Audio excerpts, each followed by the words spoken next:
la presentación para el paso de las diapositivas. Y bueno, pues vamos a iniciar. Bien, del tema que vamos a abordar el día de hoy es plantas tóxicas de importancia médica en México. Em, y también vamos a abordar algunos aspectos que me solicitó la doctora María Rosa González respecto al uso del peyote.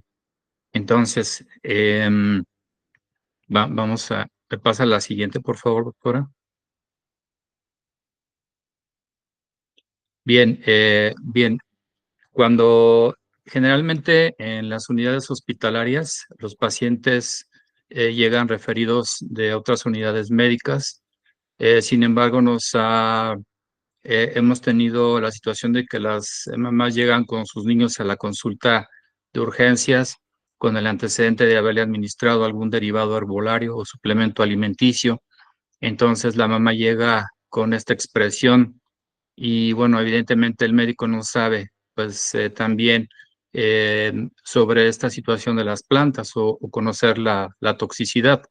Entonces, precisamente es uno de los objetivos de acercarnos para ver cuál es la situación de las plantas tóxicas, qué conocimiento tenemos, cuál sería el abordaje diagnóstico y tratamiento y terapéutico.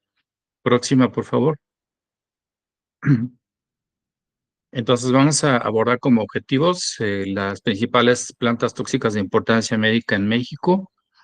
Seguramente hay algunas plantas que también comparten la misma, es decir, que tienen la misma estructura en otros países, probablemente tienen otro nombre diferente. Identificar las características de la planta, sus principios activos y sintomatología. Para la situación de la identificación de las plantas tóxicas, en México tenemos un herbario medicinal que nos apoya con la identificación de la planta. Muchas veces tenemos que hacer el diagnóstico, pues prácticamente excluyendo algunas patologías en la población pediátrica.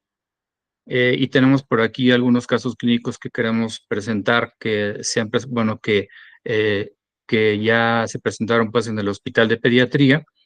Uno de ellos es de la ingesta de una planta y otro de un suplemento alimenticio, que lo vamos a ver un poquito más adelante. Próxima. Mm. De importancia para el médico, sobre todo para el médico de primer contacto.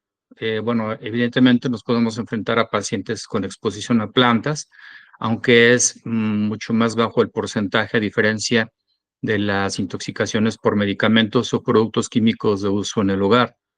¿Qué puede hacer el médico cuando esto sucede? Por eso es importante tener un poco del conocimiento. Bueno, evidentemente hay plantas que tienen como órgano blanco algunos aparatos y sistemas, como algunas plantas que son cardiotóxicas o otras que afectan, por ejemplo, el tubo digestivo. Siguiente.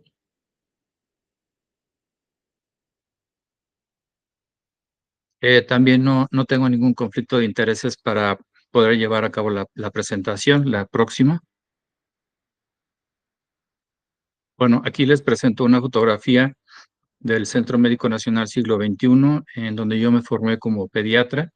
Este es el complejo que incluye varias unidades hospitalarias, entre ellas el Hospital de Pediatría, eh, y también se encuentran otros hospitales que pertenecen a otros sistemas de salud. Este sistema del Instituto Mexicano del Seguro Social es el sistema más grande de salud en México y en América Latina. Entonces, es importante porque es un hospital de tercer nivel de los que se encuentran en toda la ciudad. La siguiente, por favor. Mm. La próxima, por favor.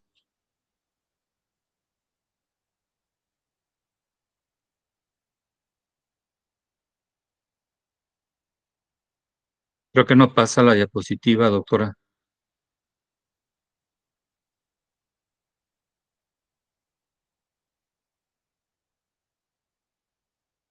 Creo que se salió la doctora.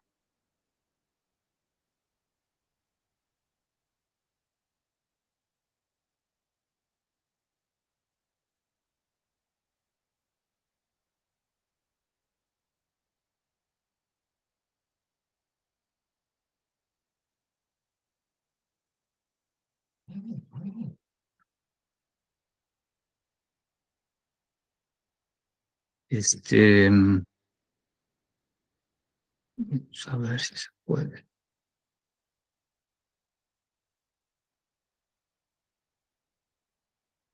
Mm,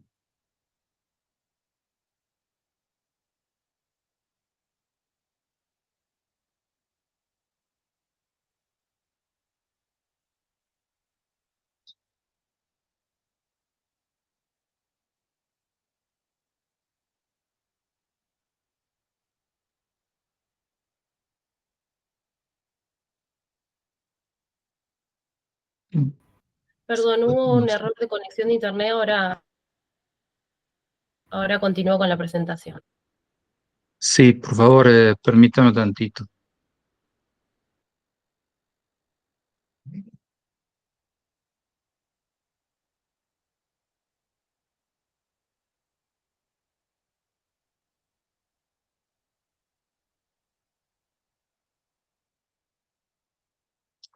Em, Bien, bueno, este es el Hospital de Pediatría del Centro Médico Nacional Siglo XXI, en donde em, se fundó el primer centro de intoxicados de todo México. El servicio de la clínica de atención al paciente pediátrico se encuentra pues en la planta baja, anexo al servicio de urgencias pediatría. Y bueno, tiene pues varias especialidades que atienden a pacientes con diferentes patologías. La siguiente, por favor. Bien, estas son nada más otras fotografías. Actualmente el Hospital de Pediatría tiene ya el nombre de uno de los exdirectores que fue fundador del Hospital de Pediatría del Centro Médico Nacional. Siguiente. Bueno, para hablar un poco del consumo de plantas medicinales y plantas tóxicas en México, esta situación no es nueva. Eh, La fotografía que ustedes ven aquí es de Fray Bernardino de Sahagún. Es un fraile que llegó a México, vivió casi 90 años y toda su vida se dedicó al estudio de la antropología en nuestro país, por eso se le considera el primer antropólogo de México. Él, la próxima, por favor. Él, junto con un grupo de indígenas de esa época, elaboró eh, este manuscrito que se llama Códice de la Cruz Badiano, o en latín Libellus de Medicinalibus Indorum Herbis. Este escrito fue elaborado en 1552 en forma conjunta con Fray Bernardino de Sahagún y también los grupo indígena de esa época. Entonces, en este códice se muestra más o menos 150 plantas autóctonas de esa época, que algunas todavía persisten hasta el momento actual y que se siguen utilizando como plantas medicinales. Este códice está escrito en latín, fue traducido del náhuatl al latín y fue un regalo de los indígenas al rey de España en ese entonces. En el año de 1979, cuando hizo su primer viaje Juan Pablo a México, lo regresó casi después de 400 años de haber permanecido en la Biblioteca del Vaticano. Entonces, este es un antecedente importante o como tradición, pues para el consumo de plantas en nuestro país. La siguiente, por favor. Otro de los documentos elaborados por Fray Bernardino de Sahagún fue este códice, que es el Códice Florentino. Este es un códice que no se encuentra en nuestro país, se encuentra en Florencia, Italia, y pues creo que nunca va a ser devuelto a nuestro país. En él se encuentran escritos de los indígenas en español y en latín sobre el consumo de plantas medicinales y otras pues situaciones en cuanto a cultura de la época prehispánica. Próxima. Eh, ya hablando un poquito del tema, a nivel mundial, hay dos países que lideran las especies de plantas medicinales a nivel mundial. Uno de ellos es China. China tiene 5.000 especies de plantas medicinales registradas y en México hay 4.500 especies de plantas medicinales registradas. Entonces, de ahí también la importancia sobre el consumo, porque muchas personas consideran que como son de origen natural no tienen ningún efecto a nivel de ningún órgano o sistema. La siguiente. Eh, de acuerdo con la Organización Mundial de la Salud, pues bueno, en los países en vías de desarrollo, más o menos se estima que el 80% dependen de la medicina tradicional o también pueden utilizar la medicina tradicional como un tratamiento alternativo. Recordemos que las plantas tienen principios activos, como los que ustedes ven aquí en la pantalla, de diferentes plantas. Algunas de ellas ya están reconocidas como plantas tóxicas y, y bueno, algunas de estas pues evidentemente son de utilidad farmacológica, como por ejemplo los derivados de la digoxina. La siguiente. También cuando otra de las situaciones con las que nos hemos formado en esta parte de las plantas tóxicas aquí en México, cuando tenemos la formación de toxicología clínica, es la visita a los jardines etnobotánicos.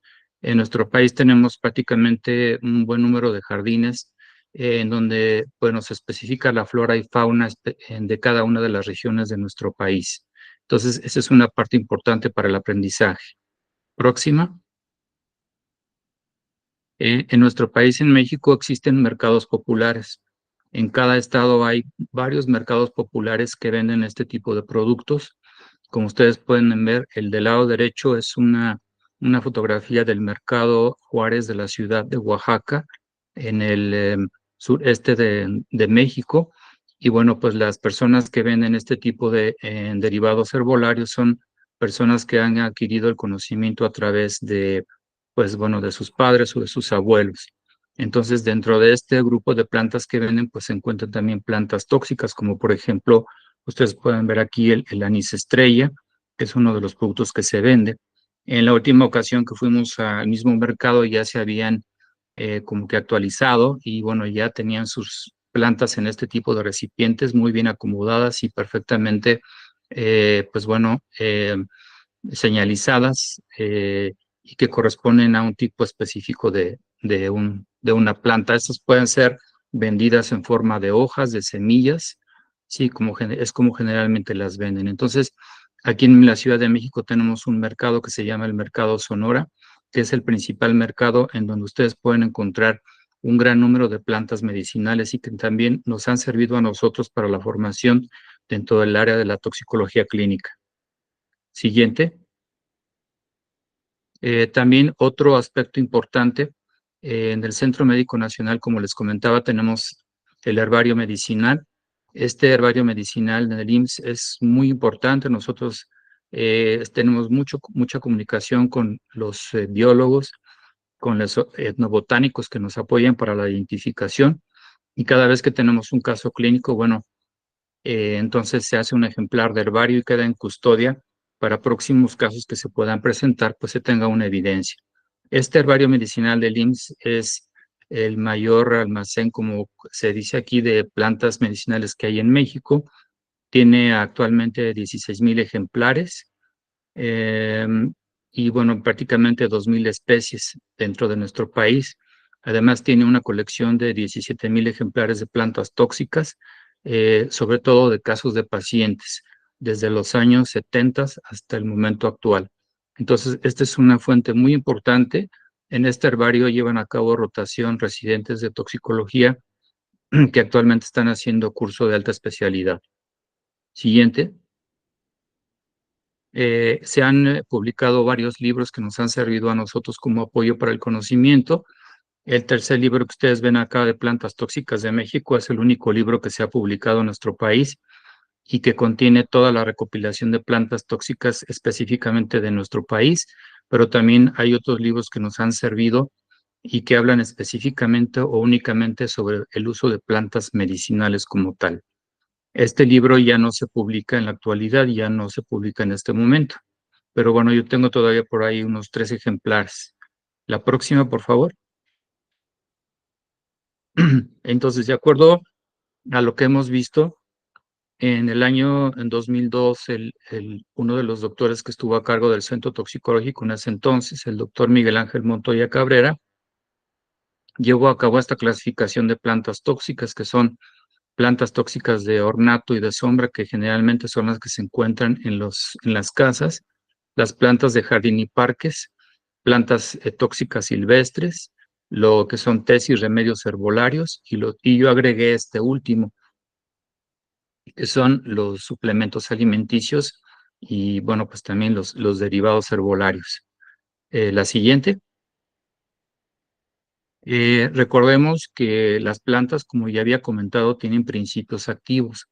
Por ejemplo, el grupo de las plantas de las solanáceas, a la que pertenece, por ejemplo, esta planta que en México, la fotografía del lado izquierdo, que en México se conoce como floripondio, en otro le llaman trompeta de ángel, por ejemplo. Es decir, en cada país tiene un nombre diferente, o puede ser que coincide el mismo nombre. Este tiene, por ejemplo, es una planta de las solanáceas que tiene como principios activos atropina, escopolamina y también yosiamina, que evidentemente cuando el paciente tiene contacto presenta manifestaciones de tipo anticolinérgico. Otra planta de importancia también es esta.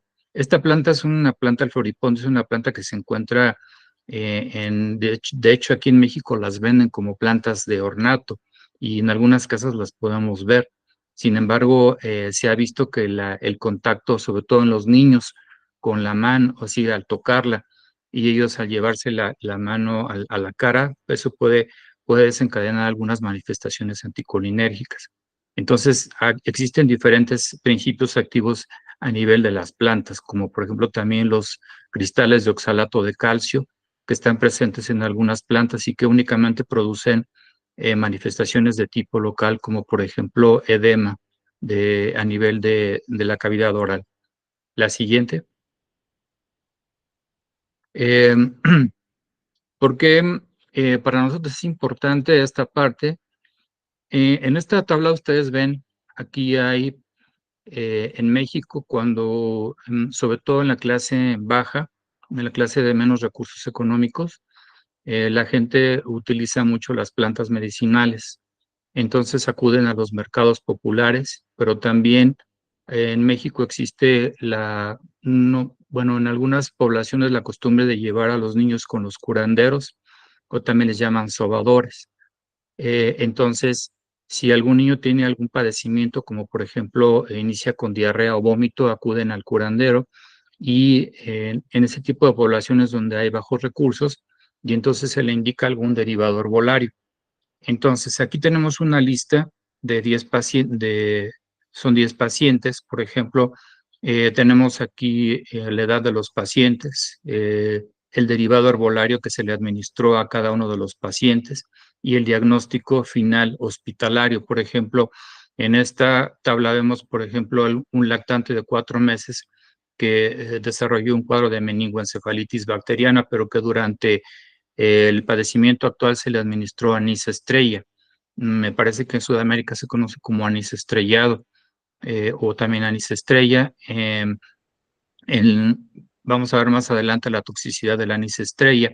Hay algunos médicos residentes, sobre todo de las nuevas generaciones, que no conocen bien este tipo de fruto, pero que es importante que lo conozcan porque se pueden hacer diagnósticos diferenciales y que básicamente se administra para el cólico del lactante.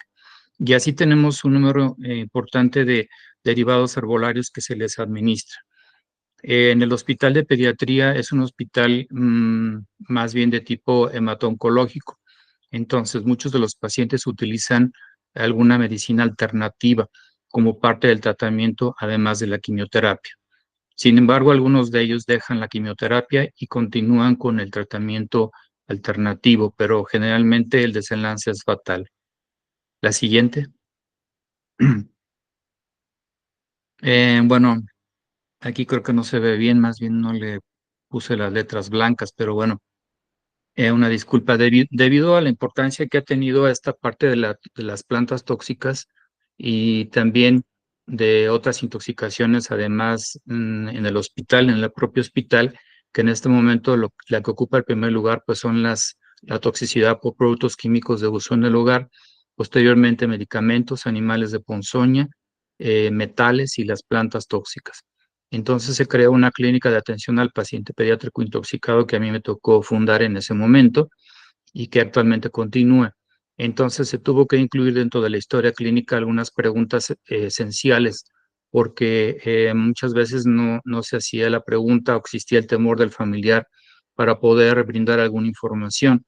Entonces se incluyó dentro de la historia clínica el preguntar si se le había administrado algún derivado herbolario suplemento alimenticio al paciente, si fue llevado con algún curandero, si se le administró alguna sustancia, y también era importante conocer en ese momento si tenían alguna comorbilidad.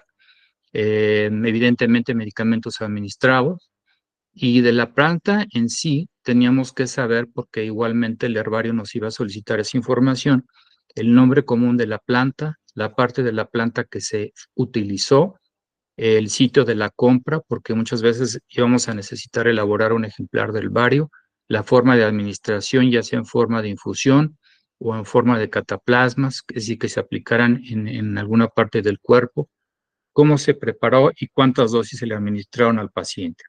Entonces, eso es más o menos algo por parte de las plantas, lo que nosotros incluimos dentro de la historia clínica. La próxima, por favor.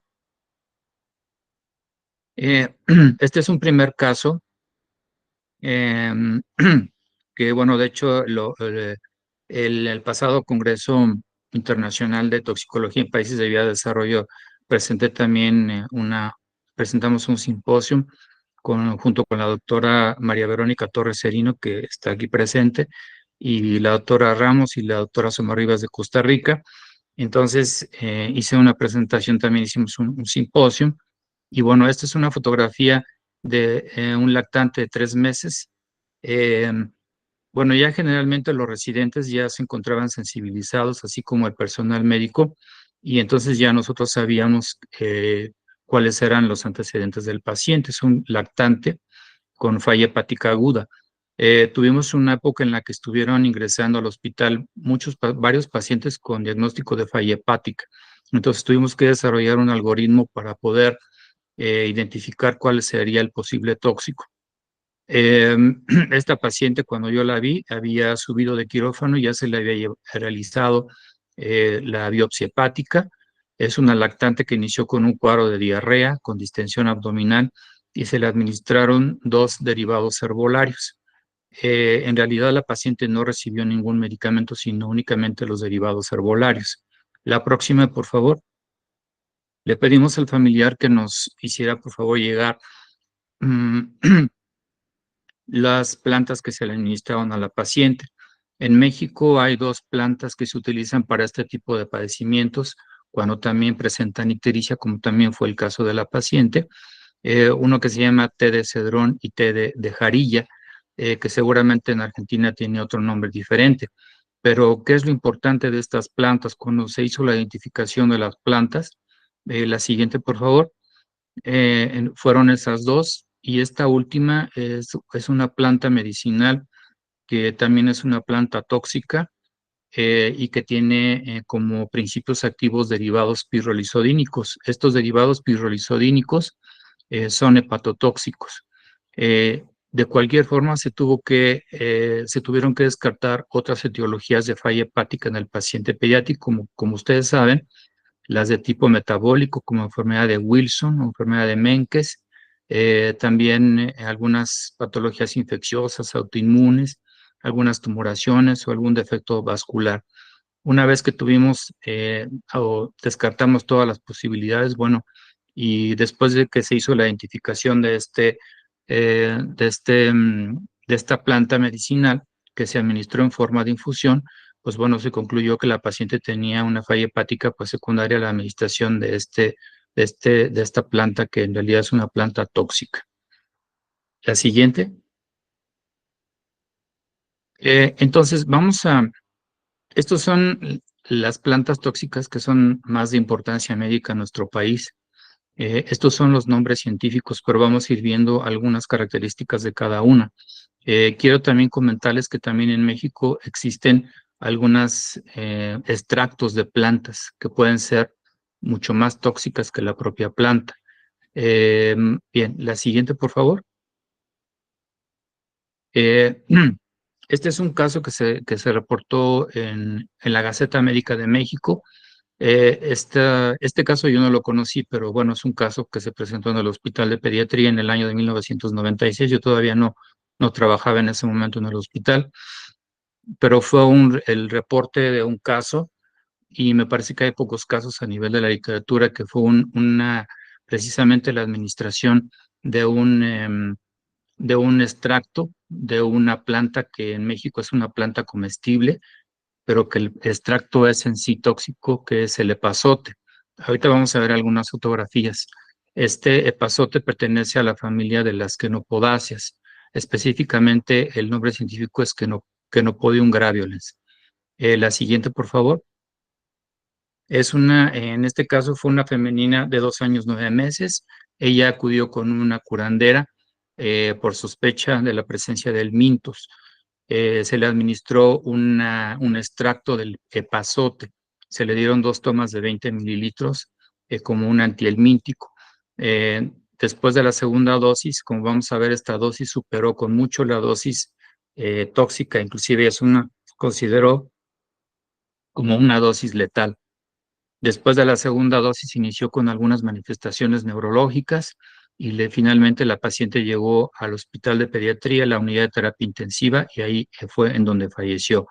Generalmente los pacientes con alguna intoxicación, envenenamiento en el hospital, se da aviso al Ministerio Público, a las autoridades, porque en muchas ocasiones se ha documentado que son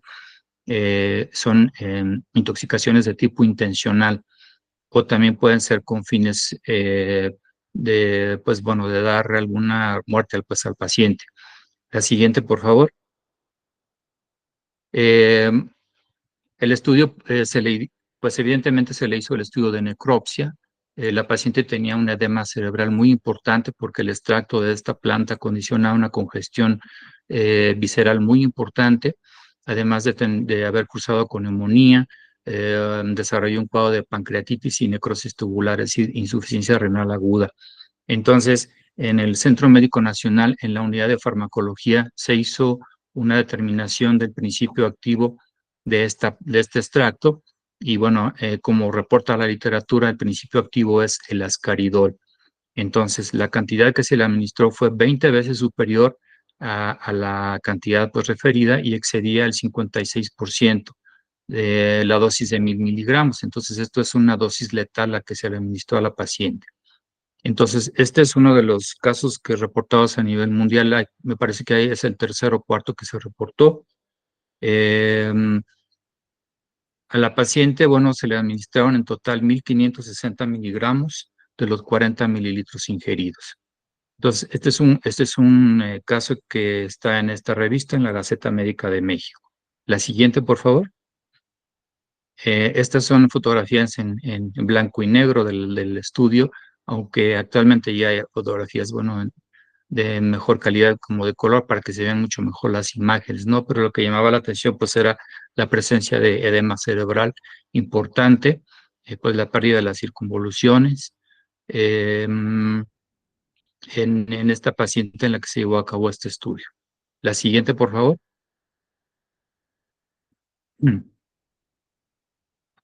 Bueno, aquí en México esta planta recibe se le conoce como epazote, tiene varios nombres en nuestro país. A ver si alguno de ustedes me puede decir después alguno de los nombres o si existe o no la planta, ¿verdad?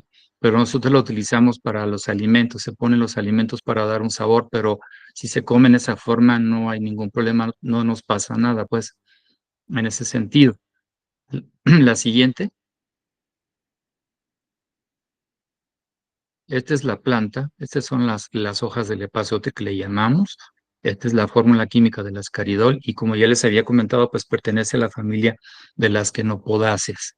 Entonces, esta es la planta y únicamente lo que se utiliza son las hojas. Tienen un olor especial, pero bueno, si se adiciona a los alimentos le da un sabor o sea, tiene un sabor agradable. La siguiente, por favor.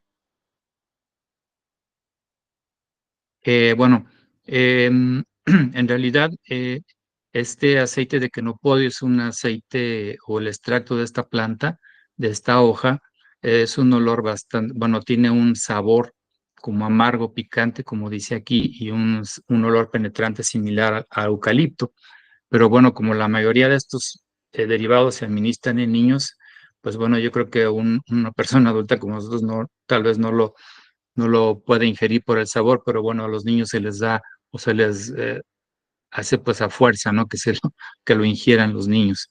Entonces, en otros países, por ejemplo, como en Perú, se venden cápsulas de que contienen ascaridol. Inclusive tienen más o menos un 40 o un 80% de este principio activo y vienen en forma conjunta con aceite de ricino. En nuestro país lo venden como pues no lo venden en esta presentación, sino que en forma líquida. La siguiente, por favor. Otra planta de importancia médica en nuestro país es una planta que se le conoce como tullidora y el mismo nombre lo puede decir todo.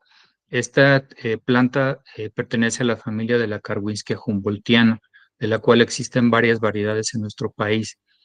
¿Y qué es lo importante de esta planta? En sí, la parte tóxica es el fruto y de esto son las semillas. La ingesta de estas semillas produce un cuadro similar al síndrome de Guillain-Barré, es decir, una parálisis ascendente y progresiva. Entonces, es una planta de importancia médica porque en nuestro país se reportan alrededor de 30 a 40 casos por año. Y hay pues un número importante de publicaciones, tanto en México como en el extranjero, por la importancia que tiene esta planta, por el diagnóstico diferencial y porque además es un fruto en el que una vez establecido el cuadro clínico, si la ingesta del fruto es, por ejemplo, de 20 a 40 frutos en una sola toma, perdón, la sintomatología puede presentarse en las próximas 24 horas, pero si no, el paciente lo ingiere en forma lenta, es decir, uno, dos o tres frutos y después a otro día otros tres o cuatro, la sintomatología puede tardarse hasta 4 a 6 semanas. Y una vez que se presenta la sintomatología, cuando es la ingesta crónica, no hay algún antídoto para este tipo de ingesta de este fruto. Entonces, muchas veces la recuperación tarda o se lleva a cabo la recuperación sobre todo con la situación de la terapia física en un periodo de hasta de un año. La siguiente, por favor. Esta planta también tiene una historia, también se le atribuye a este fraile jesuita, que fue el primero que se dio cuenta. Él vivió en la península de Baja California, en nuestro país, en México, y bueno, fue donde evidenció que cuando se ingería en los frutos, aquí les decía, causa el efecto de tullirse. O sea, precisamente ahorita vamos a ver una fotografía de un paciente de cómo son la tríada clásica de esta intoxicación. Tiene varios nombres, el más conocido es el de tullidora, pero se le conoce también como capulín tullidor, es decir, tiene varios nombres en nuestro país. La siguiente, por favor. Esta es la distribución en nuestro país. Esta es la península de Baja California Sur, Baja California Norte, y en esta parte es donde se encuentra esta planta. Sin embargo, digamos, en este momento podemos decir que la distribución de la planta es pues ya a nivel de toda la República Mexicana. Se le considera una planta tóxica silvestre. La siguiente. Estas son las características. Este es el fruto maduro. Es un fruto de color negro violáceo que tiene una punta con una espinita en la parte superior y es una forma de identificarla. La parte tóxica son las semillas. La siguiente. Aquí está ya el fruto maduro. Sí, más o menos es un arbusto que tiene este tipo de las características de esta hoja. Para el etnobotánico es muy importante que cuando nosotros llevemos un ejemplar de herbario, este tenga flor, fruto y tenga, bueno, las hojas para poder ver las características y hacer la identificación correcta. La siguiente. Estas son las especies de Karwinskea que hay a nivel mundial, pero para nuestro país la de importancia médica es Karwinskea humboldtiana. Siguiente. Esta es una fotografía que me costó un poco de trabajo encontrarla. Es una foto de una tesis de una doctora de la Universidad Autónoma de Nuevo León. En Nuevo León fue donde se aislaron los principios activos de la Karwinskea humboldtiana. Esta se le conoce como drupa y tiene un sabor en dulce. La parte de las semillas es la parte tóxica. Cuando tiene contacto la semilla con la saliva, produce un principio activo que se llama tullirinol. El tullirinol, pues bueno, se une a la albúmina, se distribuye por todo el organismo y afecta principalmente las células de Schwann, que son las encargadas de llevar a cabo el impulso nervioso. Entonces, esta es la parte tóxica de las plantas, las semillas. Entonces, debido al sabor agradable, pues la gente ingiere pues la mayor cantidad que puede, ¿no? En un momento dado. La siguiente. Esta es la estructura química de las toxinas aisladas. La más importante es esta, la T544, que es la responsable de las manifestaciones neurológicas, pero también, por ejemplo, la T514 afecta también a otros órganos como hígado, pulmón y puede afectar también el riñón por un mecanismo que se llama estrés oxidativo. Entonces, esta es la estructura de las 4 toxinas que se aislaron en nuestro país. De cada una de las diapositivas que les estoy presentando hay una referencia bibliográfica donde pueden obtener la información. La siguiente, por favor. Bueno, aquí hay otras características del fruto. Ya les había comentado que si un paciente ingiere grandes cantidades del fruto, le puede causar la muerte en un periodo de 1 o 2 días. Y si es consumido en pequeñas cantidades, entonces se va a producir un cuadro crónico. Ya comentamos como una polineuropatía con síndrome de Guillain-Barré, entonces habrá que hacer diagnóstico. En el hospital de pediatría, los pacientes que llegan con diagnóstico de síndrome de Guillain-Barré, se les hace un interrogatorio y, bueno, para ver si existe el antecedente de la ingesta de este fruto o no. La siguiente. Esta es una fotografía en color que aparece en la publicación de la Gaceta Médica de México del año 95. Esto quiere decir que no porque sea una revista que ya tiene varios años, no le vamos a dar la importancia. De hecho, yo tengo muchos artículos guardados que me han servido mucho porque de repente se presenta un caso similar y nos sirve el antecedente pues del caso que ya se había reportado y también como referencia bibliográfica. Entonces, en el caso del cuadro clínico de la ingesta de este fruto maduro, pues bueno, vamos a tener como datos clínicos ptosis palpebral, cuadriplegia y manos en garra. Esta es la teoría clásica de la ingesta o de la intoxicación por el fruto de Karwinska humboldtiana. La siguiente, por favor. Bueno, aquí hay otras fotografías. La siguiente. Y la próxima, por favor. Este es un ejemplar que yo tengo de herbario. Es una Karwinska humboldtiana, nada más que aquí el fruto es todavía pequeño. Es un fruto inmaduro y si se dan cuenta tiene una especie como de espinita en la punta del fruto, pero es un fruto pequeño. Entonces, estos ejemplares de herbario pueden durar mucho tiempo. En la Universidad Nacional Autónoma de México, en Ciudad Universitaria, existen ejemplares que tienen ya cerca de 200 años y se encuentran aún pues bien conservados, ¿no? La próxima, por favor. Bien, otro digamos, frutos de importancia médica en nuestro país es el anís estrella. La siguiente, el anís estrella existen 2 variedades, la variedad, digamos, medicinal y la variedad tóxica. El problema es que se venden en forma conjunta. Entonces es difícil distinguir entre la variedad tóxica y la variedad medicinal porque son muy parecidas. Entonces, la variedad medicinal tiene este principio activo que es el anetol, en el 80-90% de toda su estructura. La siguiente. Y después está la variedad tóxica. Esta variedad tóxica se llama Elysium anisatum o religioso. ¿Qué es lo que hace el principio activa? Que son las anisatinas y neoanisatinas, son antagonistas no competitivos de los receptores A del ácido gamma-aminobutírico. Entonces es un fruto neurotóxico. Sin embargo, también hay reportes de casos de insuficiencia renal aguda, falla hepática aguda, la presencia de nistagmos, como vamos a ver un poquito más adelante, la siguiente. Este es un estudio que se llevó a cabo en el Hospital de Pediatría en el año 2002, de pacientes con ingesta o a quienes se les administró anís estrella. y bueno, caían exactamente dentro de lo que es el cólico del lactante, es decir, desde el nacimiento hasta los 90 días. Y como ustedes ven aquí, la mayor parte de las manifestaciones clínicas fueron de tipo neurotóxico. A estos pacientes se les hizo un seguimiento durante unos 6 meses con estudio de tomografía, de electroencefalograma, y bueno, la mayoría de estos pacientes no tuvieron ninguna complicación. Sin embargo, pues en México, en nuestro país, no está legislada la importación de este fruto, porque ni siquiera es un producto originario de México, es un producto originario de Japón y de China, pero se sigue vendiendo en nuestro país. La próxima, por favor. Esta es la forma en la que se vende en nuestro país.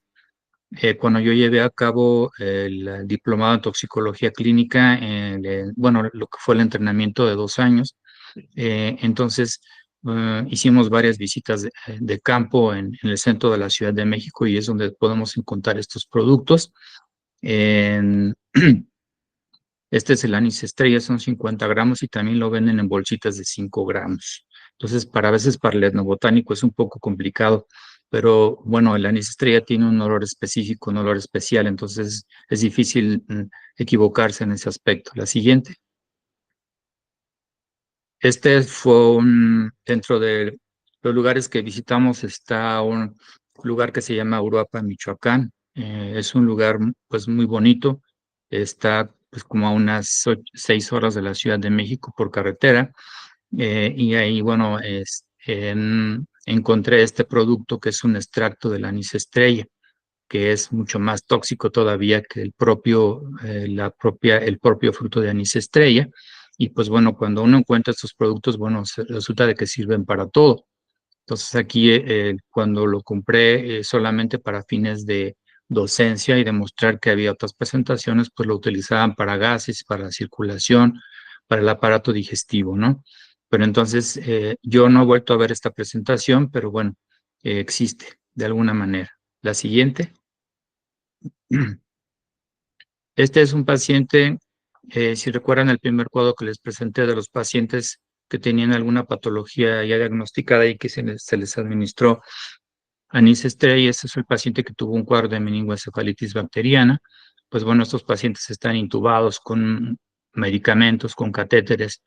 Y bueno, creo que concluimos que el anís estrella se le administró durante 5 días. Fue un factor coadyuvante también para que desarrollara un estado epiléptico, además de que evidentemente pues, sabemos que la meningoencefalitis pues, produce también crisis convulsivas. Entonces teníamos la evidencia pues de lo que se le administró al paciente. La siguiente. Bueno, esta fotografía se las había pasado, pues son la forma en la que se venden en nuestro país, ¿no? La gente tiene aquí muy bien acomodado todo, le ponen sus nombres y entonces ya uno ve el producto y dice, no, pues me vende tanto o quiero tanto, ¿no? De este, de esta planta. La siguiente. Con respecto al anís estrella, entonces vemos, esta es una recopilación de algunos artículos de la literatura y vemos, por ejemplo, que hay en varios países. Algo que me llamó la atención es que, por ejemplo, el nistagmus es un dato que se repite en algunos artículos, ¿sí? El nistagmus horizontal o vertical. Hay evidentemente por acá por ejemplo, hemorragia de tubo digestivo, liguria. También hay algunos casos reportados de falla hepática, como ya les había comentado. La siguiente. Este es un artículo de los archivos de pediatría de Francia. Y pues bueno, se supone que en Europa o en Estados Unidos está prohibida la importación.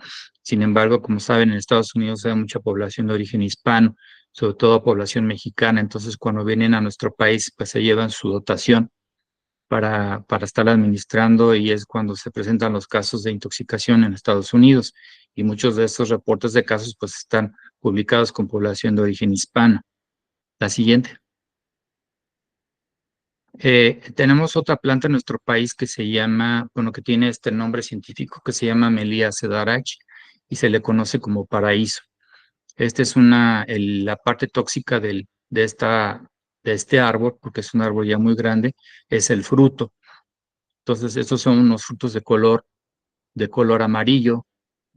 Aquí en México se le conoce como si fueran la forma de un garbanzo. La siguiente, por favor. Entonces, esta es la parte tóxica. Sí, también se le conoce, en España, por ejemplo, se le llama cinnamón, ¿sí? Entonces, tiene también una forma, esta también se le conoce como drupa, igual que la Karwinski. Entonces, más o menos tiene 1.5 centímetros de diámetro y tiene varios principios activos, como son, que pueden ser citotóxicos, como las meliatoxinas A1, la A2, la B1 y la B2, ¿sí? Y la mayor concentración de los principios activos se encuentran pues, precisamente en el fruto. La siguiente. Esta es una planta que produce varios efectos a nivel gastrointestinal, cardiovascular, respiratorio, neurológico. Entonces, pues bueno, aquí pues hay que hacer diagnóstico diferencial, pero lo más importante es el interrogatorio. Hay que interrogar muy bien. Ustedes saben que en la toxicología clínica a veces tenemos que hacerla como de investigadores, entonces tenemos que hacer un interrogatorio exhaustivo, porque si no el familiar no nos va a responder o va a tener temor pues, de referirnos que se le administró o que comió en forma accidental alguna parte tóxica de la planta. La siguiente.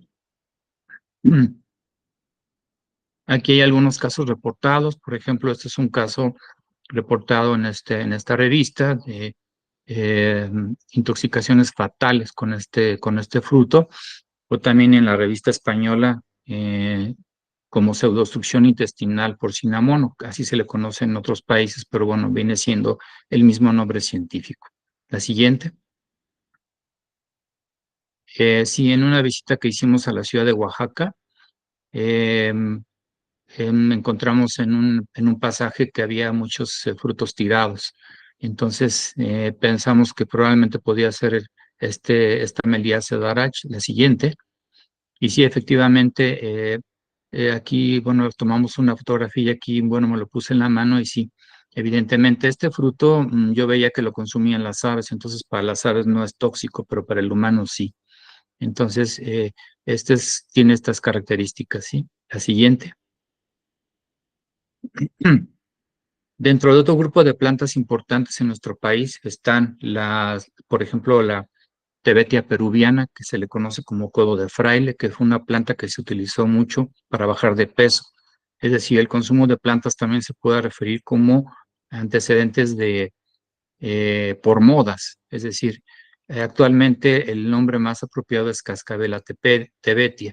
Y hay otra planta de importancia que se llama Nereum oleander, es el nombre científico, y que en México se le conoce como rosa laurel o adelfa. Cuando vean la fotografía, pues seguramente van a conocerla, la van a identificar. La siguiente, por favor. Estas son este es el Nerium oleander, aquí en México se conoce como adelfa, rosa laurel. Eh, Esta es una planta bastante tóxica.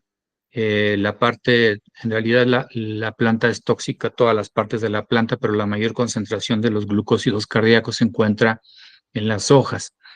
Y tenemos otra que es la Tebetia peruviana, que esa la vamos a abordar ahorita. De esta tengo un ejemplar de herbario que presentarles y del caso clínico también. La siguiente, por favor. De esta Nerium oleander hay varias especies, hay diferentes colores. Hay una que es de color rojo. La de color rojo es la que es mucho más tóxica y tiene la mayor concentración de glucósidos cardíacos. La próxima, por favor. Aquí están. Esta es una fotografía de Nerium oleander de color rojo. Sí, estas son las semillas. Entonces, este color tiene mayor concentración de los glucósidos que, por ejemplo, que este color, sin dejar de ser tóxicas ambas. La mayor parte de las ingestiones en nuestro país se han reportado como de tipo intencional, es decir, como intento suicida, sobre todo las personas que conocen este tipo de plantas y que saben o tienen el conocimiento. La siguiente, por favor. Bueno, tienen varios principios activos que son evidentemente los cardenólidos, la tebetina A, la tebetina B, oleandrina, ¿sí? La digoxina, la digitoxina. La siguiente.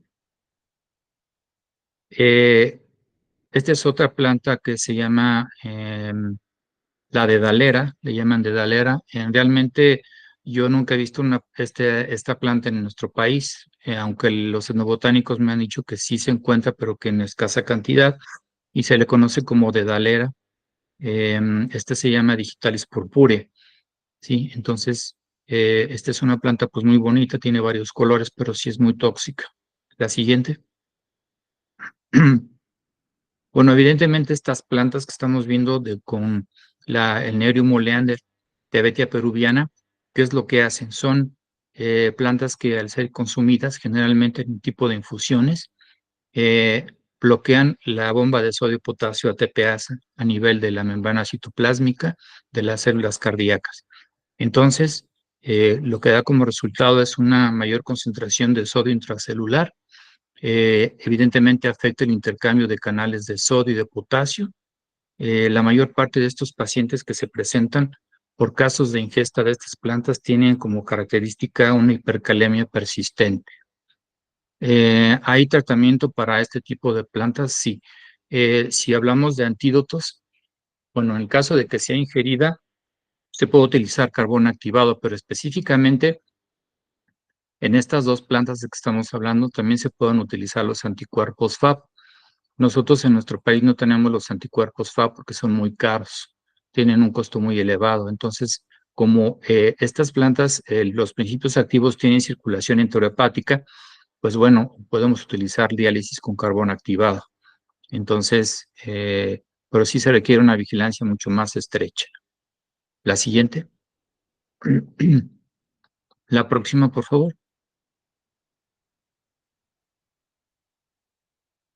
Bueno, igual tiene la mayor parte de las manifestaciones de este tipo de estas dos plantas que tienen glucósidos cardíacos son manifestaciones de tipo cardiovascular. La mayoría de estos pacientes desarrollan fibrilación auricular y ventricular. Y bueno, son pacientes que tienen es decir, pueden evolucionar a la muerte en un lapso de 24 horas. La siguiente. Bueno, la próxima, por favor. Bueno, sí hay alguna forma, bueno, aquí pues podemos hacer una determinación, por ejemplo, digoxina en sangre, ¿no? Pero sobre todo para la detección de oleandrina, pero bueno, nosotros nos basamos mucho más en la sintomatología, es decir, la clínica en nuestro país ese ha sido un pilar muy importante, porque a veces no tenemos forma de hacer la determinación por algún espectrómetro, por ejemplo, para oleandrina, aunque sí se lleva a cabo en otros países. Sin embargo, lo que es la clínica, la identificación de la planta, pues eso para nosotros es de un valor muy importante. La siguiente, por favor. Bueno, aquí está el tratamiento del que se hablaba, ¿sí? En este caso, por ejemplo, aquí en esta revista viene la dosis que se tiene que utilizar. El caso para los niños son 400 miligramos y también se recomienda hasta una dosis de 800 miligramos por vía intravenosa. Pero este fagoterápico, como se le llama también, es son medicamentos de muy alto costo. La siguiente. También, como había comentado, se puede utilizar el carbón activado, pues que es mucho más barato y es bastante noble el tratamiento. Recordemos que hay que administrar el carbón activado junto con un catártico. ¿Y qué es lo que tenemos que hacer aquí? Es bueno, bloqueo de la circulación enterohepática, porque es una de las principales indicaciones del carbón activado. La siguiente. Esta es la Tebetia peruviana. Esto es otra planta que tiene glucósidos cardíacos. Em, Esta fotografía la tomé en el Jardín Botánico de Ecuador, en el Congreso Latinoamericano de Toxicología. Tendría unos 5 años más o menos, y ahí fue donde la vi por primera vez. Entonces, el fruto, esta es la flor y el fruto es el del lado derecho, pero cuando es maduro, en la parte interna tiene una especie como una estructura de color blanco que aquí en México se le conoce como almendra. Por eso se le dio el nombre de almendra quemagrasa, pero no sirve para bajar de peso. O sea, no tiene ninguna utilidad en ese aspecto. La siguiente. Eh, bueno, este solamente es para referir el caso este fue un caso de una paciente en el Hospital General de México. El Hospital General de México está muy cerca del centro médico, es solamente una avenida, lo divide. Y ahí hubo un caso de una paciente de adolescente, porque en ese entonces estuvo muy de moda, pues como les decía yo, bajar de peso. Entonces, ahorita vamos a conocer la siguiente, por favor. Y bueno, Respecto al caso de esta paciente, pues bueno, una paciente con obesa de 15 años. Aquí en México se utiliza que a los 15 años se les hace una fiesta a toda la quienes cumplen 15 años de edad. Entonces, estaba de moda pues utilizar la almendra quemagrasa, pero esta almendra quemagrasa, la dosis que se indica es como de un granito, del tamaño de un granito de arroz o del tamaño de una uña, pero pues si la uña la tienen muy grande, pues entonces ya se pasaron de la dosis. Entonces, el problema es cuando la gente ingiere una mayor cantidad, pero ¿qué es lo que produce? Produce diarrea y vómito, y pues así pues cualquiera puede bajar de peso, ¿no? Pero es un vómito muy, muy intenso. Y si no se trata, puede desencadenar, como en el caso de esta paciente, cuadro de fibrilación ventricular y fallecimiento. Entonces, en México, yo tiene tiempo que no la veo, pero en el mercado de Sonora se vende como tal. Ahorita vamos a verla por la forma de presentación. Pero cuando ustedes compran el producto, les venden y pues dice que sirve para todo, pero no tiene ninguna utilidad pues como para bajar de peso. La siguiente. Esta es el fruto ya maduro. Esta fotografía yo la tomé y bueno, tuve que utilizar una especie de sierra para abrirla. Esta es la parte tóxica de la planta, este fruto, que hay que dividir en pedacitos, hay que cortarlo en pedacitos. Entonces se le conoce como codo de fraile, como almendra quemagrasa, y otros lugares lo conocen como yoyote. En el mercado de Sonora lo venden y es caro. Entonces tiene varios principios activos como la tebetina A, la tebetina B, y son, como ya comentamos, inhiben la bomba de sodio-potasio. Tenemos todas las manifestaciones de toxicidad, como ya habíamos comentado. La próxima. Este es el caso de, bueno, como nosotros estábamos en el hospital de pediatría, pues de repente nos llegaban interconsultas de otros hospitales del mismo centro médico porque no había quien los atendiera en ese aspecto de toxicología. Entonces nosotros los apoyábamos con el abordaje diagnóstico y terapéutico. Nos llegó esta interconsulta de la unidad coronaria del Hospital de Cardiología eh, de una paciente de 70 años que tenía antecedentes de hipertensión arterial diabética, que llegó con un infarto agudo del miocardio, que tenía como antecedente el haber ingerido el fruto. Ella ingirió la mitad, es decir, pues prácticamente la mitad de esta almendra, suficiente pues para causar alteraciones cardiológicas. Entonces se hizo el ejemplar de herbario, se le dio tratamiento a la paciente y mejoraron sus condiciones. Entonces nos pidieron un ejemplar de herbario con flor, con algunas hojitas y el fruto evidentemente. Y entonces en el herbario del centro médico quedan en custodia. Esta fue del año 2018, por aquí está, y es de noviembre del 2018. Bien, la siguiente. Aquí está otra vez nuevamente la flor. La próxima, por favor. Eh, este otro caso es el caso de un paciente pediátrico al quien se le dio suplemento alimenticio. No sé exactamente si en Argentina también vendan los productos Herbalife, pero el caso de este niño es un niño que hizo falla hepática aguda. La mamá se dedicaba a la venta de estos productos, vivían en una casa pues bastante grande donde había varios miembros de la familia y la mamá se dedicaba a la venta de estos productos. El paciente tenía como antecedente un fenómeno que se llama fenómeno de pica, que bueno, le daba por comer productos diferentes a los alimentos. Entonces, ante esa sospecha, la mamá le administró este tipo de suplementos alimenticios que se venden en nuestro país a través de Internet también. La próxima, por favor. La duración de esta administración fue casi alrededor de un año. La literatura refiere que más o menos existe un periodo de latencia entre 2 a 9 meses y que durante ese lapso pueden presentar cuadros de falla hepática. Esta es una fotografía del paciente porque evidentemente el paciente ya hizo un cuadro de encefalopatía hepática y estaba intubado. Si ustedes ven, si se ve con ictericia. Bien, la siguiente, por favor. Aquí están los resultados de las enzimas hepáticas. Cuando llegó el paciente a terapia intensiva, pues se inició el tratamiento para falla hepática aguda, pero nosotros seguimos, pues posteriormente abordándolo con acetilcisteína. Y bueno, tuvo una muy buena evolución. Las transaminasas llegaron hasta 3162 de la TGO, Sí, evidentemente tenía una hiperamonemia también tenía elevación de la TGP. La próxima, por favor. Estos fueron los productos que se les administraron. Este producto es un producto que se llama aloe vera. Este producto es un concentrado. Como ya les había comentado, los concentrados son a veces mucho más tóxicos. Entonces, está reportado en la literatura que estos productos pueden causar hepatitis aguda. Y estos fueron otros productos que se le administraban al paciente. Entonces, ¿qué es lo que sucede con estos productos? Que además del contenido están contaminados con plaguicidas, también que están contaminados con metales, con bacilos, y que son los causantes de falla hepática aguda. La siguiente, por favor. La próxima. Bueno, esto ya lo había comentado. La siguiente, por favor. Esto es otro paciente igual con falla hepática aguda. Aquí también se alcanza a ver un poco de ictericia. Este paciente no estuvo intubado. Llegó el diagnóstico final fue una falla hepática de tipo autoinmune. Sin embargo, vean ustedes, estos son productos que se le administraron durante el padecimiento actual. Para el etnobotánico esto es muy difícil de referir qué planta es, pero este producto que se le administró es una planta que se utiliza para desinflamar el hígado. En nuestro país se vende y se tiene que administrar en forma de infusión.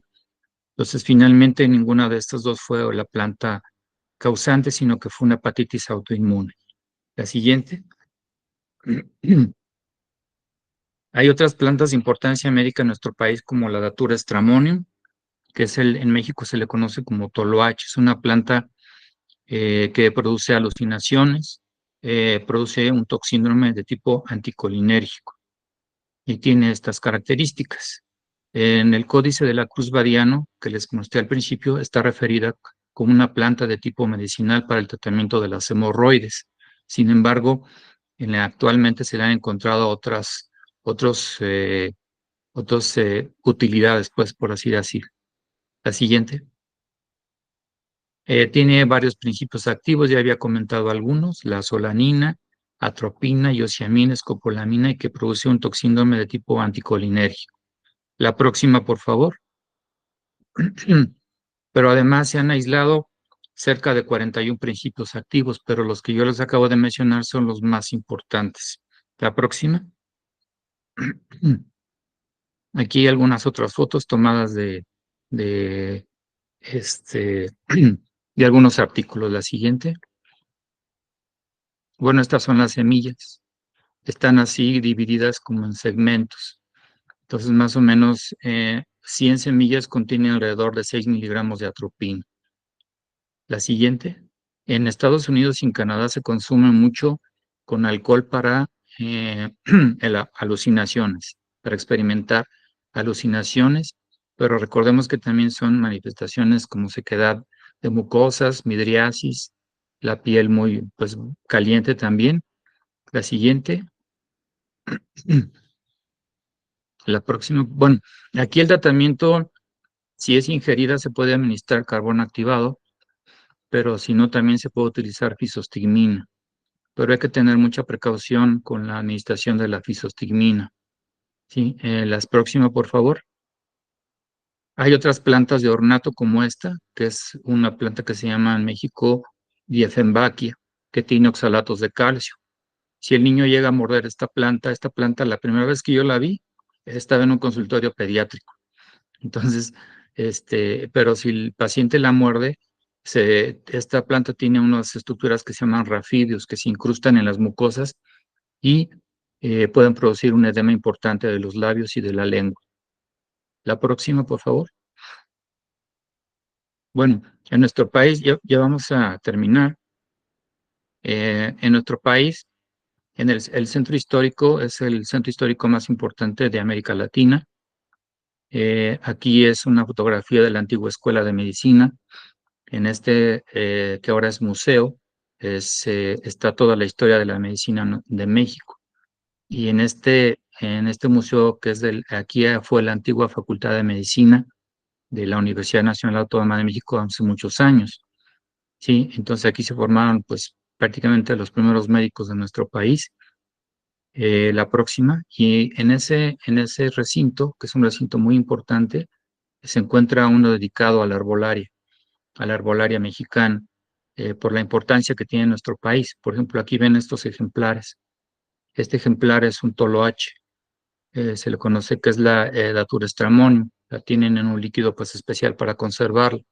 Esta es una planta que se llama Montanoa tomentosa, que es una planta que se utiliza como abortivo. Y esta es otra planta que se llama lantana cámara, que da unos frutitos de color negro y también se le llama como cinco negritos y se han reportado casos de hepatotoxicidad. La siguiente.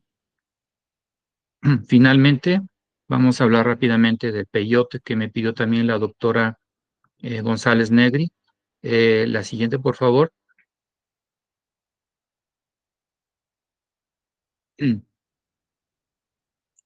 Bueno, nuevamente en esta diapositiva estoy mostrando la fotografía de Fray Bernardino de Sahagún, porque el uso del peyote no es nuevo.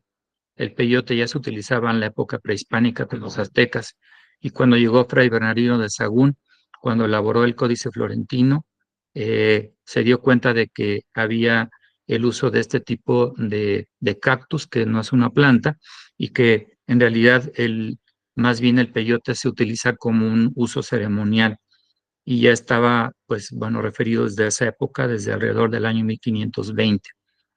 Sin embargo, es un cactus que ya es, pues, digamos, prehistórico.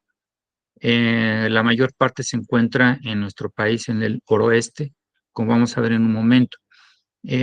Haciendo alusión al Códice Florentino, en este Códice Florentino se refiere una leyenda que dice, hay una hierba que se llama peyote. Así viene escrita, ¿no? Dice que los que la comen o beben ven visiones espantosas o risibles, dura 2 o 3 días y luego desaparece.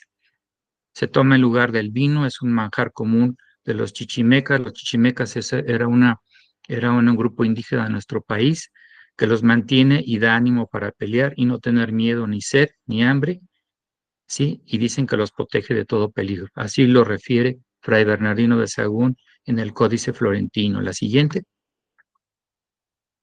Este es el cactus del peyote.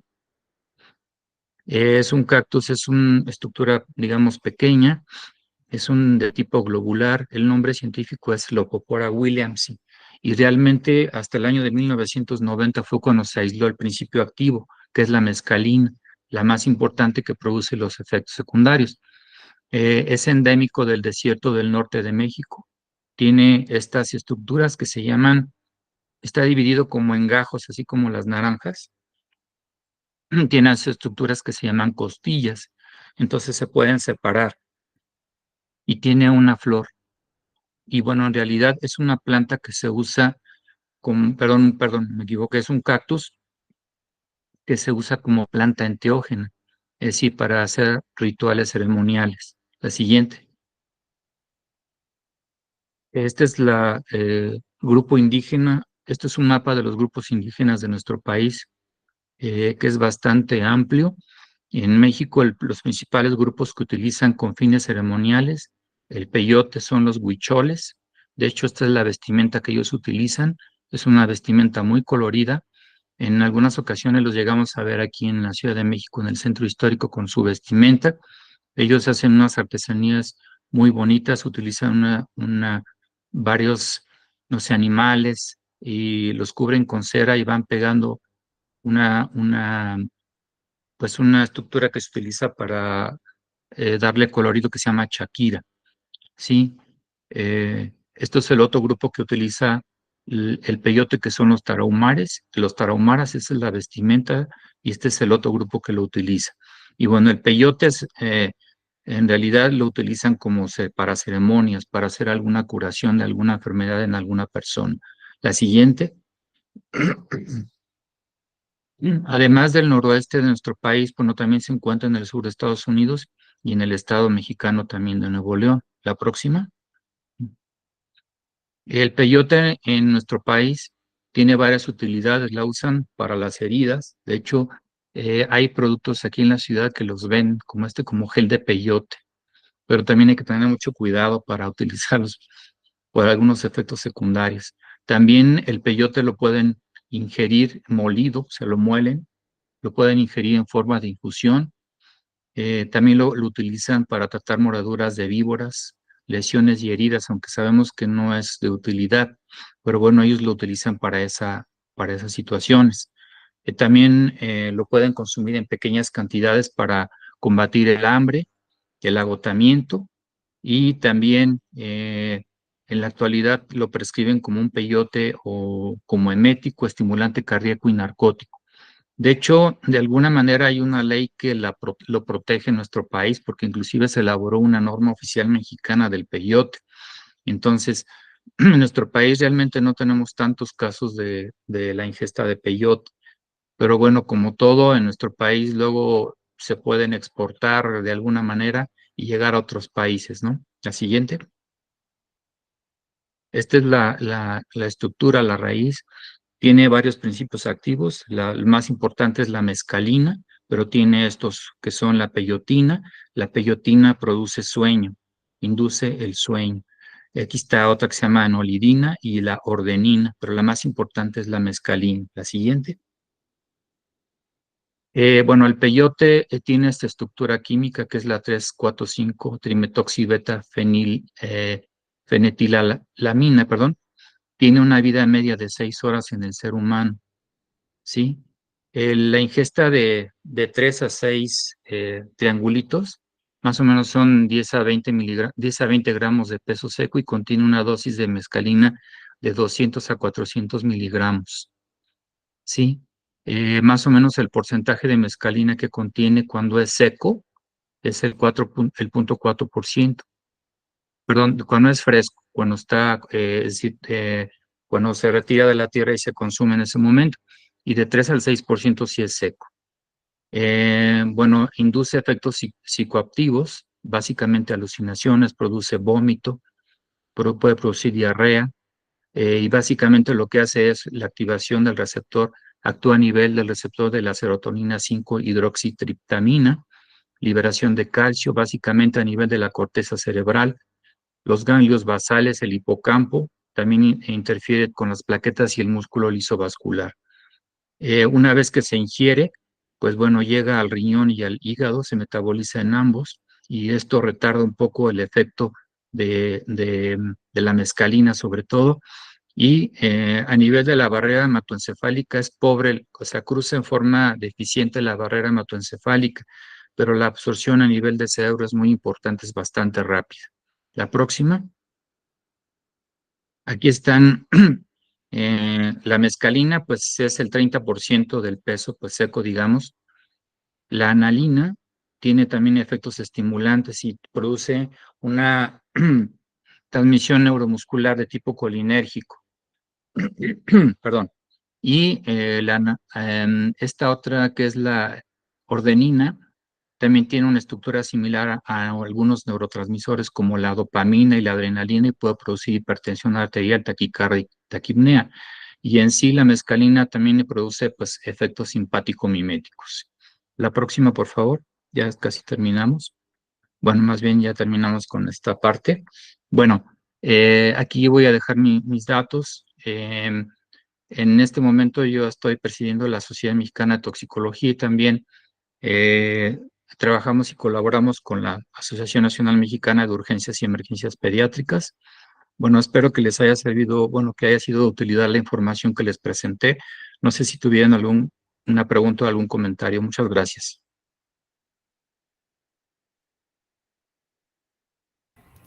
Muchas gracias por la presentación, estuvo muy buena. No sé si hay alguna pregunta, la pueden decir si no en el chat para el doctor.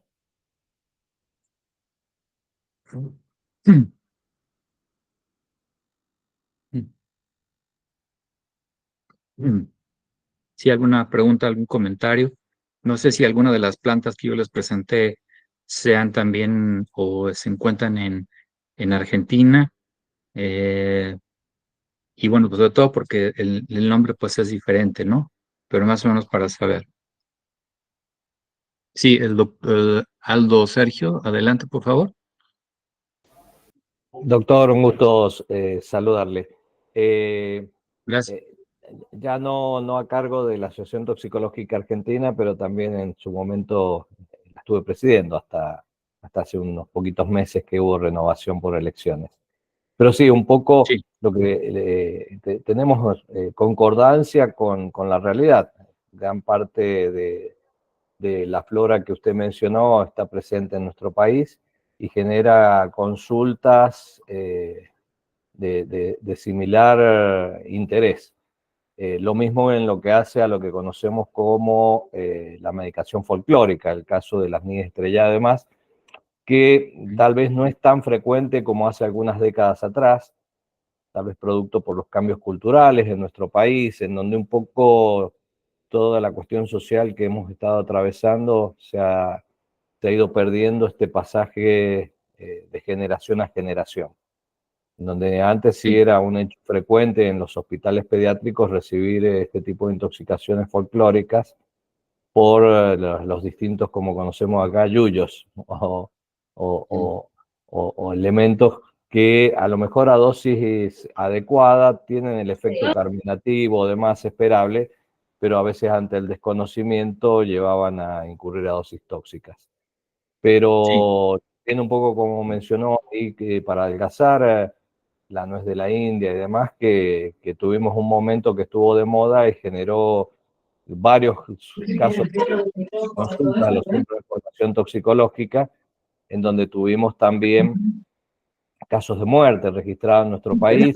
Yo me encuentro en nuestra provincia también con cuadros bastante severos por estos trastornos hidroelectrolíticos graves que produce.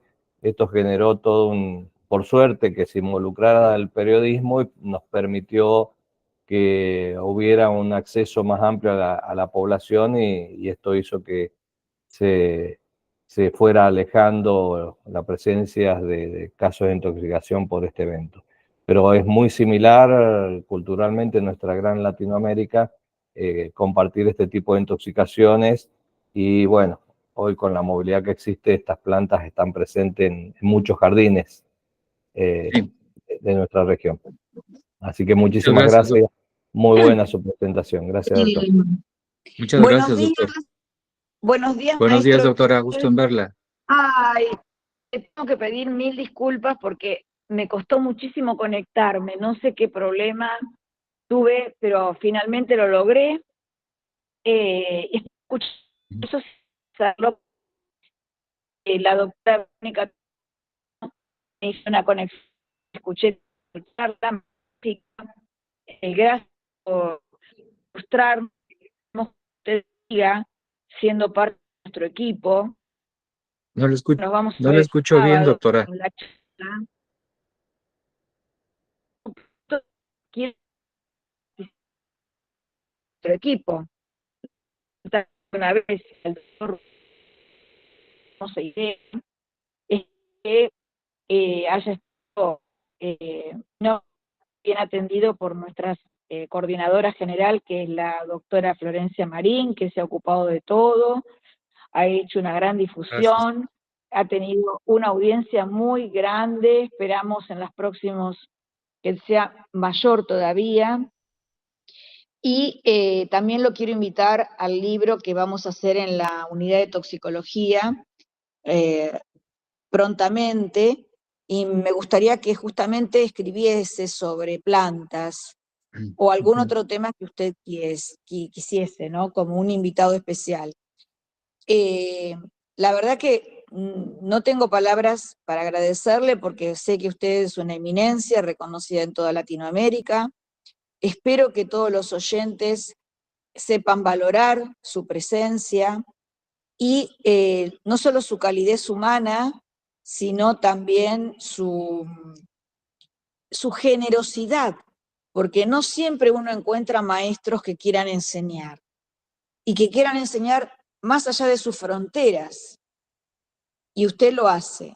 Yo lo vengo siguiendo en otras charlas y en otras participaciones en otros países de Latinoamérica, y creo que sí, que los latinoamericanos, como dijo Sergio Zaraco, a quien le tengo un gran aprecio, y es un excelente toxicólogo, sin duda tenemos que aunar nuestros esfuerzos para aumentar nuestra calidad de atención e intercambiar nuestros conocimientos. Así que nos vemos en el encuentro el sábado. Le vuelvo a agradecer infinitamente, sinceramente, y le pido nuevamente disculpas porque este problema técnico, bueno, ocurren estas cosas, pero tenemos que dar gracias de que exista esta tecnología que nos permite estar en contacto permanente. Así que muchas gracias, doctor, muchas gracias a nuestra coordinadora y muchas gracias a toda la audiencia que espero que nos siga. El año próximo cumplimos 150 años como hospital, el Hospital Ricardo Gutiérrez, que Sí. fue no sé si usted conoce la historia, en 2 palabras se la digo, era un estudiante de Derecho, que algunos dicen que dejó el Derecho para seguir medicina. Yo creo que no, que fortaleció el derecho, porque los niños humildes no tenían derecho a la atención médica y recurrían a terapias alternativas, ancestrales o al curanderismo, como a veces lo solemos llamar. Este hombre continúa sus estudios en medicina y se convierte en el primer pediatra de la República Argentina. Así que tenemos el honor de llamarnos como él y tenemos la obligación de seguir sus pasos, no solo los médicos, sino todos aquellos que hacemos a las ciencias médicas, porque nos enseñó que es un derecho y donde hay un derecho hay una necesidad, y él lo supo hacer. Creo que jamás abandonó el derecho, lo fortaleció. Así que bienvenido a nuestra casa, que era lo que le quería decir en un principio. Queremos tenerlo seguido y aprender de sus saberes y de los de sus discípulos cuando usted nos indique a quién invitar cada vez que le parezca pertinente. El tema del plomo, cuando fue el encuentro, fue maravilloso todo lo que aprendí. Lo que han hecho ustedes es extraordinario y Argentina tiene mucho para aprender de toxicología de México. Bueno, muchas gracias, doctora, por sus palabras. Y bueno, el agradecido soy yo, también a la doctora Marín. Muchísimas gracias también. Creo que por aquí alguien más tiene levantada la mano. Adelante, por favor.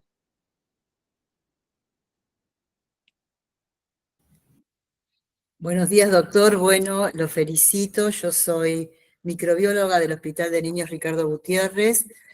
No soy toxicóloga, pero me interesó esta charla. Realmente me gustó muchísimo. Quiero felicitarlo y decirle que en nuestro país, por ejemplo, el aloe vera es de uso común y a veces me preocupa bastante porque se usa muchísimo. El anís estrellado, por suerte, como dijo el doctor Zaraco, ha dejado de usarse, pero bueno, todavía en algunas poblaciones se sigue usando, y la telvetia comenzó a usarse como planta ornamental, fundamentalmente en la zona norte del Gran Buenos Aires. Yo la he visto mucho, así que, bueno, todo lo que usted contó me asombró. La Dieffenbachia, bueno, es una planta ornamental ampliamente difundida.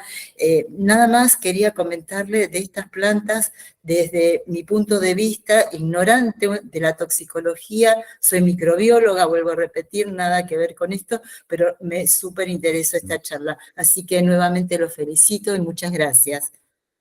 Gracias, muy amable por sus comentarios. No sé si alguien más quiere hacer el comentario.